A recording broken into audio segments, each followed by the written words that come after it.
Hi friends, good morning. कैसे हैं आप लोग? मैं ठीक हूँ। आप लोग बताइए कैसे हैं आप? हाँ, आज हम फिर ऑनलाइन क्लास में जुड़ गए हैं और आज हम लोग केमिस्ट्री क्लास पढ़ने जा रहे हैं। केमिस्ट्री में अब आज पढ़ने का है ना, थर्ड लेसन है भारतीय वर्ग किताब का, धातु एवं अधातु। धातु एवं अधातु आपका नीचे क्लास में बहुत अच्छे से बताया गया है, 8 क्लास में भी दिया है, 9 क्लास में पढ़ने का शायद है। तो धातु एवं अधातु बहुत ही इंटरेस्टेड चैप्टर्स है, बहुत ही अच्छा लगेगा। इसमें कुछ बोरिंग ऐसा बहुत कम लगेगा। बस ध्यानपूर्वक आप समझने का प्रयास करेंगे। ठीक है, बिल्कुल अच्छा चैप्टर है। और ये धातु एवं अधातु पदार्थों से जुड़ा हुआ है ना। आपने सुना होगा कि हमारे पृथ्वी पर अनेकों प्रकार के पदार्थ हैं। ठीक है, और पदार्थों का तो वैसे आप लोग पता है कि 3 रूप पाया जाता है, 3 अवस्थाएं होती है, ठोस, द्रव और गैस होती है ना। पदार्थों की 3 अवस्थाएं होती है, ठोस, द्रव और गैस। और लगभग सभी पदार्थों का भौतिक गुण और रासायनिक गुण होती है। तो रासायनिक गुण का मतलब हम लोगों को केमिस्ट्री पढ़ना होगा, क्योंकि केमिस्ट्री में ही किसी भी भौतिक पदार्थों का रासायनिक गुण के बारे में पढ़ना होता है। और जो फिजिक्स होती है उसमें पदार्थों के भौतिक गुण के बारे में जानकारी होती है। तो धातु एवं अधातु है चैप्टर। तो आइए जानते हैं धातु क्या है, धातु के बारे में, रासायनिक गुण क्या है, इसके भौतिक गुण क्या है, इसका विशिष्ट गुण क्या है ना, या उसके विपरीत अधातु है। तो कह रहा है कि धातुओं एवं अधातुओं का स्थान आज मानव जीवन में अत्यंत महत्वपूर्ण है। धातुओं एवं अधातुओं का जो स्थान है हमारे दैनिक दिनचर्या में मानव के लिए बहुत ही काफी महत्वपूर्ण है। अब तक 111 से अधिक तत्वों का ज्ञात हो चुका है। इन ज्ञात तत्वों में लगभग 2/3 धातु है। खड़ा है जितने भी लगभग तत्व का ज्ञात किया गया है उसमें लगभग जो है लगभग 2/3 जो तत्व है उसमें लगभग धातु है। क्या है? बाकी शेष अधातु है, उपधातु है। इन दोनों वर्गों के मध्य विभाजन की कोई स्पष्ट रेखा नहीं खींची जा सकती है, लेकिन प्रत्येक तत्व के कुछ विशिष्ट गुण होते हैं। प्रत्येक तत्व के कुछ विशिष्ट गुण होते हैं। विशिष्ट गुण का मतलब विशिष्ट पहचान। कैसे? उसको देखकर हम पहचानेंगे कैसे।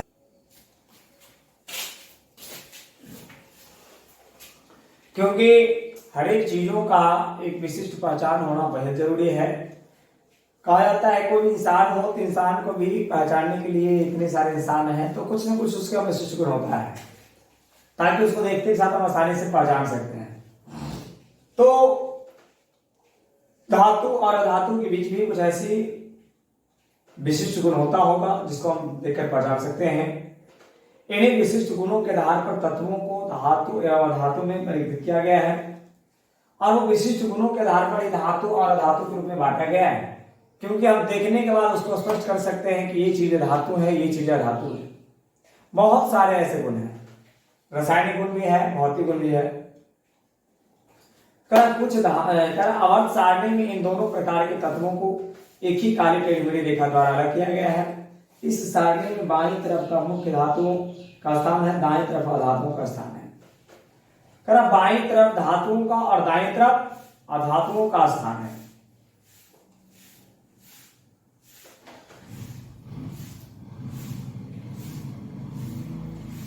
और चार्ट पेपर आप लोगों को शायद देखे होंगे, ऐसे यहाँ पे दिया हुआ है, ये देख रहे हैं।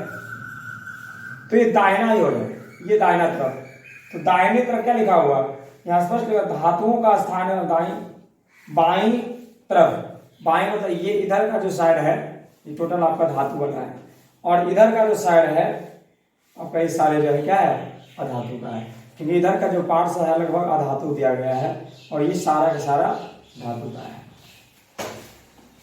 तो धातु की बात करा जाए तो जैसे बात करें sodium, magnesium, zinc, lead, copper, iron, लोहा, आयरन को भी लोहा कहा जाता है, एल्युमिनियम, सोना, प्लेटिनियम, मरकरी इत्यादि, ये जितने भी नाम लिया गया सभी के सभी वो धातु हैं। और उसके विपरीत अधातु की बात करते हैं तो carbon, sulphur, iodine, chlorine, oxygen, hydrogen, nitrogen इत्यादि। यानी अधातु में देखते हैं कि उस अंदाज से कि लगभग जो है तत्व है वो गैसीय पदार्थ के रूप में आते हैं। गैसीय पदार्थ लगभग जितने हैं सब के सब अधातु में आते हैं। और ऐसे आपको पता है हर एक चीजों की कुछ न कुछ अपवाद होती है। अपवाद तो समझते हैं ना, जो उसका रूल को विरोध करता है, उसका शर्त को विरोध करता है हर एक चीजों में। तो आगे कह रहा है तत्वों में सबसे अधिक उपयोगी धातु ही है। जितने भी तत्व हैं उसमें सबसे ज्यादा कह रहा उपयोगी तत्व है ऐसे तो धातु है, लेकिन हमारे कहना है जरूरत के अनुसार दोनों की ही महत्ता बहुत ही अलग है।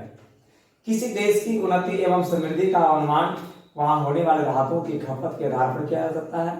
हमारे दैनिक जीवन में उपयोग में आने वाले अधिकांश बर्तन या अन्य सामान एल्यूमिनियम, कॉपर, पीतल, स्टेनलेस स्टील आदि बने होते हैं। आयरन जैसी कुछ धातुओं का उपयोग मकान, पुल, बांध, रेलवे के डब्बे, रेल की पटरियों आदि के बनाने में किया जाता है।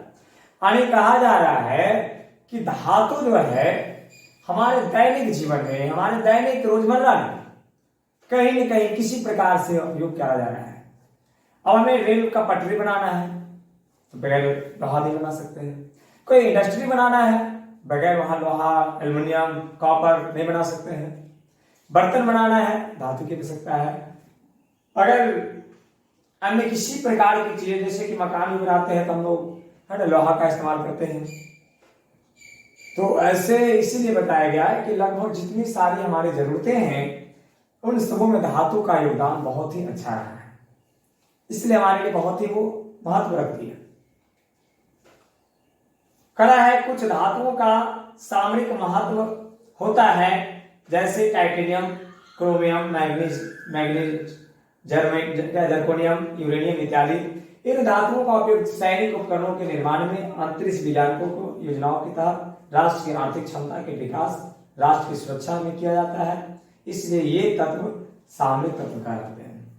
कहना कुछ तत्व ऐसे हैं जो हमारे देश के विकास में, हमारे देश की सुरक्षा में, सैनिक उपकरण में, सैनिक सुरक्षा में या वैज्ञानिक अंतरिक्ष सर्च करने में या वैज्ञानिक करण में, इन सब में जो है कुछ ऐसे तत्व हैं जिसे उपयोग करा जाता है ना, वह तत्व को जो है सामरिक तत्व कहते हैं। क्या कहते हैं? सामरिक तत्व। तो देख लिए कि आपके आसपास में जितनी भी सारी चीजें पाया जाता है लगभग उसमें आपको बहुत सारे धातु दिखेंगे। लोहा, एल्युमिनियम है ना, शीशा, आपका क्या बोलते हैं तांबा, सोडियम या ऐसे सोना, चांदी, ये सब क्या है? तत्व धातु है। तो आइए अब हम जानेंगे कि धातुओं का विशिष्ट गुण क्या होता है। ये रसायन शास्त्र का, केमिस्ट्री का लेसन 3 है, धातु एवं अधातु। तो सबसे पहले हम इसमें देखेंगे और जानेंगे इसके बारे में।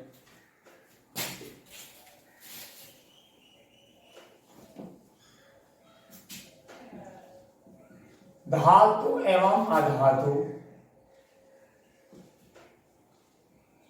धातु एवं अधातु हमारे दैनिक जीवन के लिए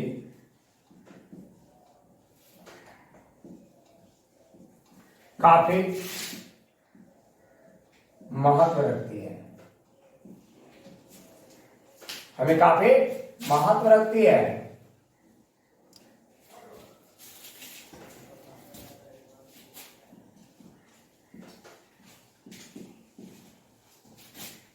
अब तक वैज्ञानिकों के द्वारा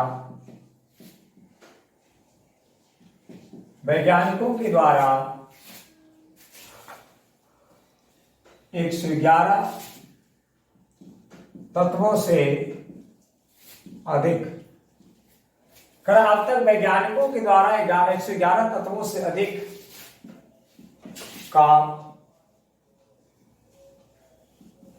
अनुमान लगाया जा चुका है, लगाया जा चुका है, जिसमें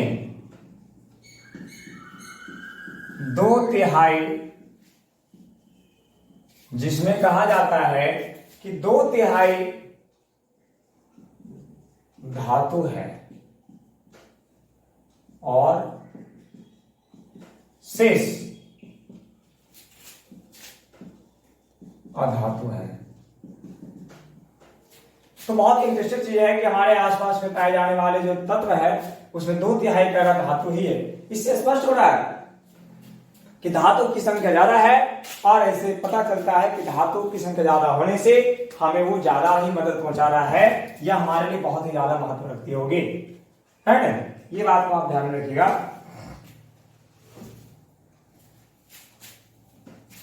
याद रखिएगा एक चीज कि आवर्त सारणी के दाईं, आवर्त सारणी के दाईं ओर अधातु एवं बाईं ओर धातु को रखा गया है। आवर्त सारणी जो है केमिस्ट्री चार्ट पेपर, उसमें कहा जाता है दाएं की तरफ जितने भी आपका तत्व है वो अधातु है, और बाएं की तरफ जितने भी तत्व होते हैं वो क्या होते हैं, धातु होते हैं, है ना। दाएं बाएं समझ गए, ये साइड वाले जितने भी आपका तत्व होगा वो अधातु, और इधर वाले जो होगा वो धातु होगा।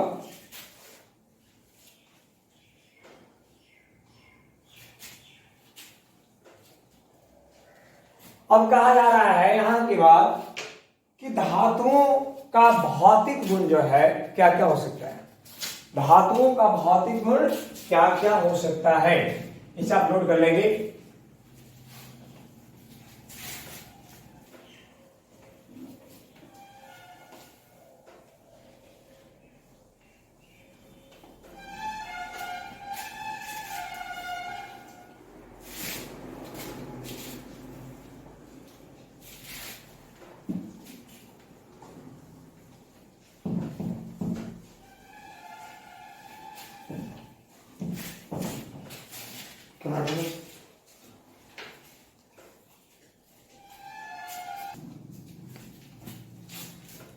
धातुओं के विशिष्ट गुण, धातुओं के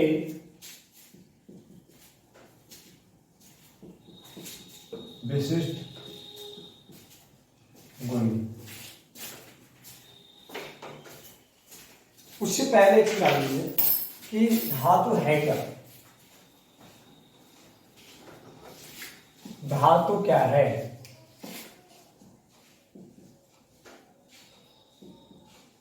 धातु क्या है, तो इसमें देखेंगे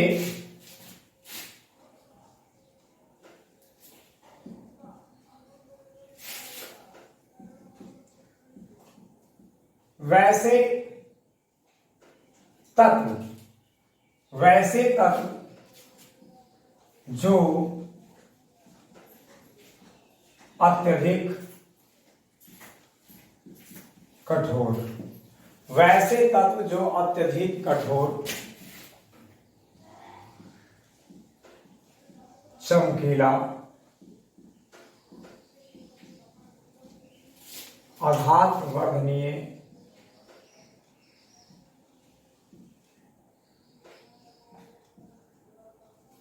वैसे तत्व जो अत्यधिक कठोर, चमकीला और हाथ वर्धनीय तथा विद्युत का सुचालक होते हैं, विद्युत का सुचालक होते हैं, धातु कहलाते हैं, धातु कहलाते हैं। वैसे तत्व, वैसे पदार्थ जो अत्यधिक कठोर, अधिक चमकीला, अधिक आघातवर्धनीय तथा विद्युत का सुचालक होता है, धातु कहलाते हैं। जैसे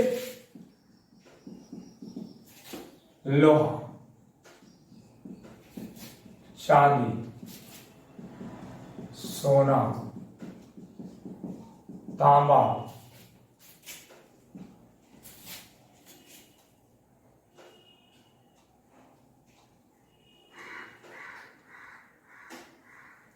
और मरकरी,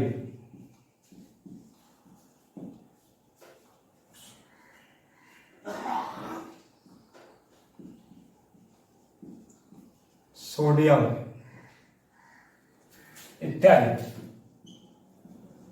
सोडियम इत्यादि, ये सारे धातु हैं। अब क्वेश्चन है धातु के विशिष्ट गुण को लिखें। धातु के विशिष्ट गुण को लिखें। विशिष्ट गुण मतलब जैसे भौतिक गुण भी होता है, रासायनिक गुण भी होता है। तो ये आपका भौतिक गुण बताया जा रहा है। धातु का विशिष्ट गुण में इसको पॉइंट में उसको करा जाए।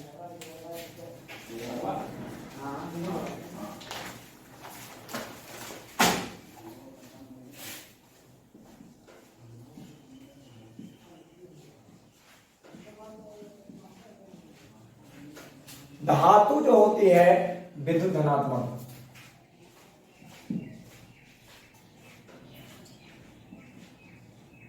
विद्युत धनात्मकता, धनात्मकता का गुण, यानी विद्युत हमेशा धातु जो होता है हमेशा धन आवेश के साथ होती है, इसलिए उसे विद्युत धनात्मकता का गुण कहा जाता है।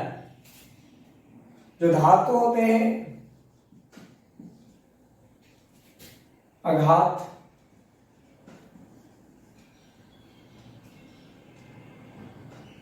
वर्धनीय होते हैं।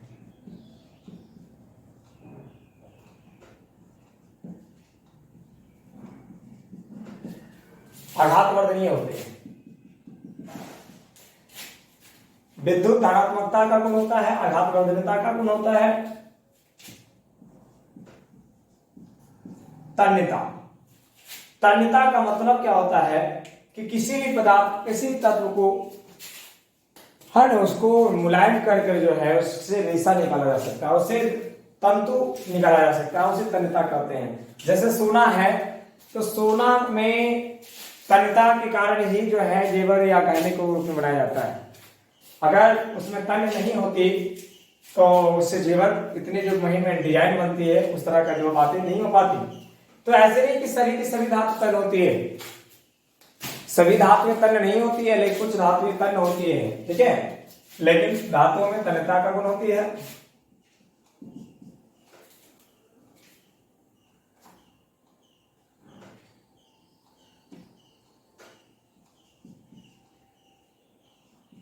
द्रव्यनांक तथा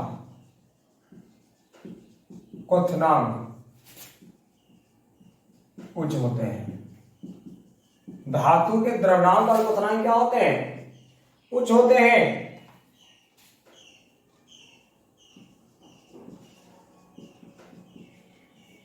विशिष्ट चमक होती है, विशिष्ट चमक होती है।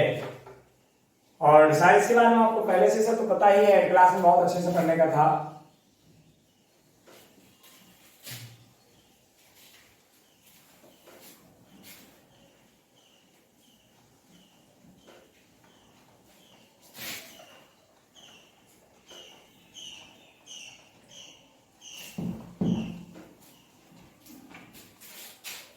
तो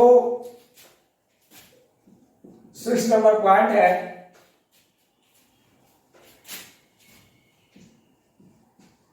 अधिक कठोर होते हैं, अधिक कठोर होते हैं।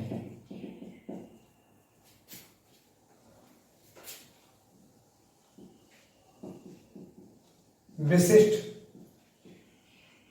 ध्वनि निकलती है। एंड लास्ट लिखिएगा इसका घनत्व बहुत अधिक, इसका घनत्व बहुत अधिक होता है, घनत्व बहुत अधिक होता है। ये 8 लगभग जो है प्रमुख सामान्य भौतिक गुण है, इसको आप याद कर लेंगे। विद्युत धनात्मकता का गुण होता है, हमारे विद्युत में हमेशा प्लस हमेश होती है। आघात वर्धनीय होते हैं, मतलब उस पर चोट करने पर चूर चूर नहीं होगा, वो पत्थर की तरह फैल जाती है, पत्थर की तरह फैल जाती है। तन्यता, उससे रेशा या तंतु निकाला जा सकता है। द्रव्यमान तथा क्वथनांक कुछ होते हैं, उससे द्रव्यमान के गुण और क्वथनांक का गुण बहुत अधिक होता है। अधिक तापमान पर जो है द्रव्यमानता और क्वथनांकता का क्रिया होती है। विशिष्ट चमक होती है, मतलब उसमें एक विशेष चमक है ना, प्राकृतिक रूप से होती है। जैसे बात करें सोना, चांदी, तांबा, ये जितने भी होता है, पारा, उसमें देखिए एक विशिष्ट प्रकार का चमक उसका होता है। अत्यधिक कठोर होते हैं, जितने भी तत्व धातु है वो अधातु की अपेक्षा बहुत ज्यादा कठोर होते हैं। विशिष्ट ध्वनि निकलती है, धातुओं पर चोट करिएगा तो एक विशिष्ट प्रकार का आवाज निकलती है, बहुत जोरों की आवाज निकलती है। लेकिन अधातु में ऐसे गुण नहीं होते हैं, अधातु में विशिष्ट ध्वनि नहीं होते हैं। इसका घनत्व बहुत अधिक होता है। जो धातु है अधातु की अपेक्षा घनत्वता जो है इसका अधिक होता है।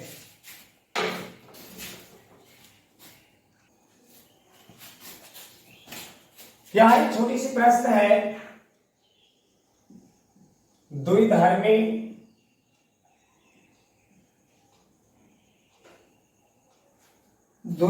ऑक्साइड, द्विधर्मी ऑक्साइड क्या है? द्विधर्मी ऑक्साइड क्या है? क्वेश्चन है। तो इसका आंसर में लिखिएगा कुछ ऐसे धातु के ऑक्साइड होते हैं, कुछ ऐसे धातु के ऑक्साइड होते हैं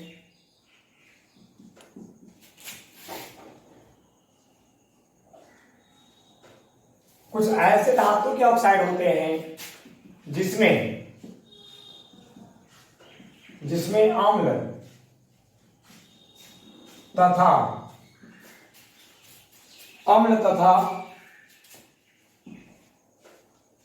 भस्म दोनों का गुण, अम्ल तथा भस्म दोनों का गुण उपस्थित होते हैं, जिसे द्विधर्मी ऑक्साइड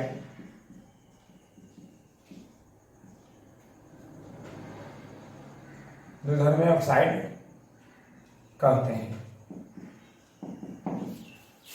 याद रखिएगा, कुछ ऐसे धातु का ऑक्साइड होता है, कुछ ऐसे धातु होता है जिसमें अम्लीय और क्षारीय दोनों का ही गुण मौजूद होता है। उस प्रकार के धातु के ऑक्साइड को ही द्विधर्मी ऑक्साइड कहा जाता है। यह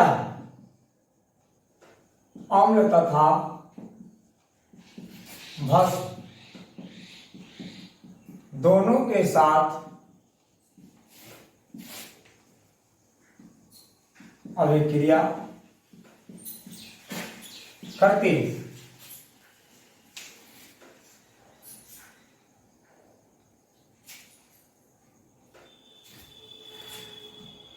हैं। इसका एग्जांपल में जैसे ZnO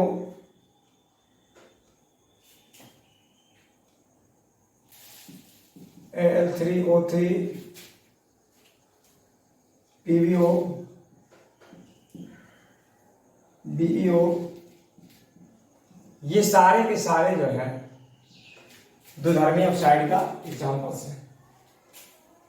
सब ऑक्साइड है धातु का, जिंक का ऑक्साइड, एल्युमिनियम का ऑक्साइड, लेड सीसा का ऑक्साइड, बेरियम का ऑक्साइड, ये सारे ऑक्साइड है। अब यहां के बाद आपको जानना है कि धातुओं के रासायनिक गुण क्या है। धातुओं के रासायनिक गुण क्या है। भौतिक गुण तो देख लिया, कठोर होते हैं, कोई है ना, घातवर्धनीय होते हैं, तन्य होते हैं।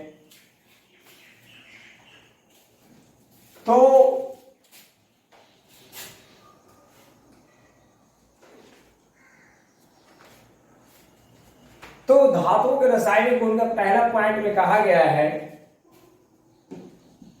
धातु O2 मतलब क्या होता है, ऑक्सीजन। O2 मतलब ऑक्सीजन होता है। तो धातु जो है ऑक्सीजन के साथ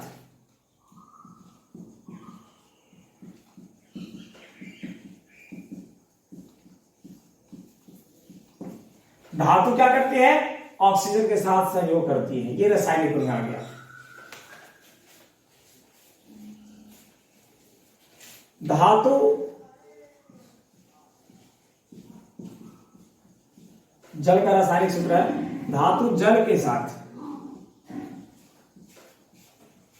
धातु के साथ अभिक्रिया करती है।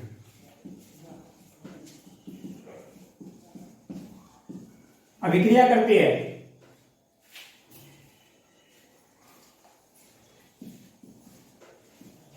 यह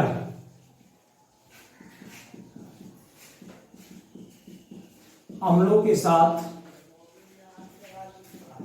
अभिक्रिया करती है।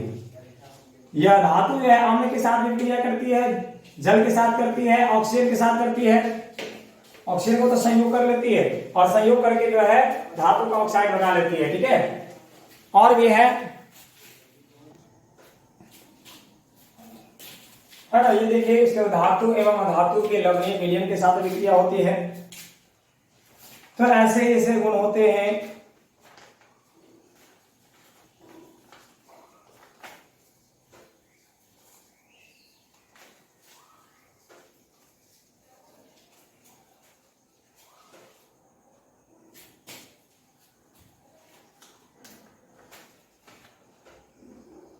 अब इन सब के बारे में जानेंगे क्या होता है इसमें।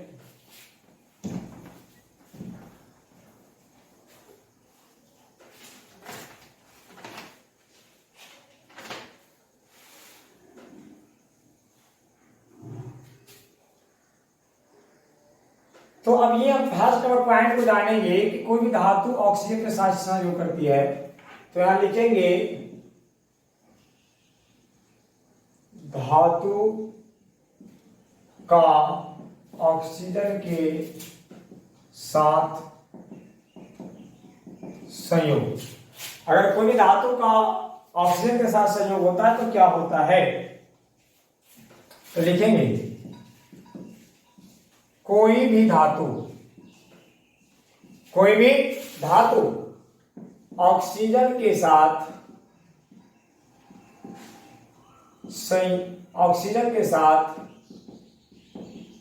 संयोग करके, कोई भी धातु ऐसा हो ऑक्सीजन के साथ संयोग करके धातु का ऑक्साइड बनाता है। धातु का ऑक्साइड बनाता है। जैसे धातु का ऑक्साइड बना लेता है, क्या बना लेता है, जैसे लिखा है 4Na, सोडियम और प्लस ऑक्सीजन, ये मिलकर बना लिया है 2Na2O। 2Na2O और सोडियम का ऑक्साइड, इसको क्या बोलेंगे, सोडियम ऑक्साइड।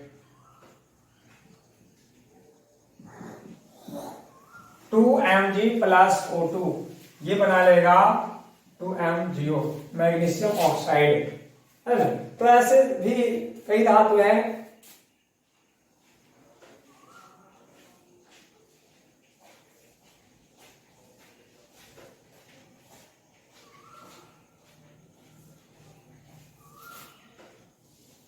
जितने भी इस तरह का धातु आएंगे वो आपका ऑक्सीजन के साथ सहयोग करता है और क्या बना लेता है, धातु की ऑक्साइड।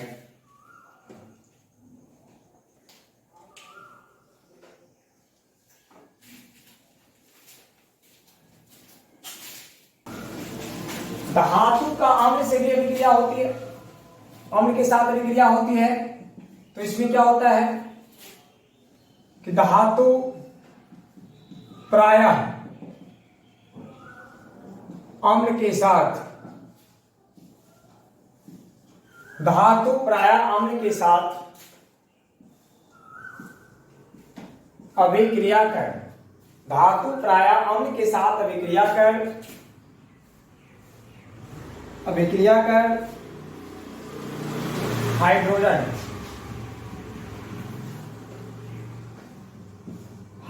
गैस मुक्त करती है, हाइड्रोजन गैस मुक्त करती है।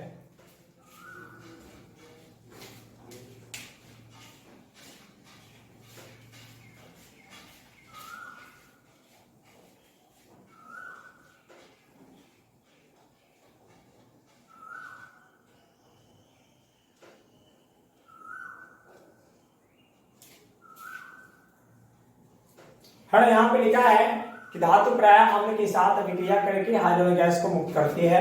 आप देख सकते हैं कि कोई भी धातु के साथ अगर अम्ल मिलता है तो कैसे हाइड्रोजन गैस बनाती है। जैसे यहाँ दिया गया एग्जांपल में हाइड्रोजन सोडियम HCl, ये आपका धातु हो गया और ये आपका अम्ल हो गया, हाइड्रोक्लोरिक अम्ल हो गया। तो ये धातु है और ये धातु और ये अम्ल। तो धातु और अम्ल एक साथ मिलकर अभिक्रिया करता है तो हमने क्या होता है, हाइड्रोजन गैस मुक्त करते हैं, हाइड्रोजन गैस का निर्माण करती है। तो ये दोनों अभिक्रिया करके 2NaCl का निर्माण करेगा, 2NaCl का निर्माण करेगा और इसके साथ जो है हाइड्रोजन गैस मुक्त हो जाती है। यही आपका हाइड्रोजन गैस मिला और ये सिंबल बता रहा है कि गैस है तो गैस ऊपर तरफ जाती है हमेशा। और एग्जाम्पल इसका दे सकते हैं आप, जैसे Mg plus 2HCl, Mg plus 2HCl, तो यहां इसका मिलेगा क्या, MgCl2 और प्लस H2, ये हाइड्रोजन गैस बन रहा है। तो इसी प्रकार से प्रायतः सामान्यतः कोई भी अम्ल के साथ धातु अभिक्रिया करती है तो उसके साथ हाइड्रोजन गैस का निर्माण होता है। ठीक है, तो आज की क्लास यहीं रहने देते हैं। ठीक है, इसको आप ध्यानपूर्वक समझने का प्रयास करेंगे, बहुत ही अच्छा चैप्टर है। Thank you.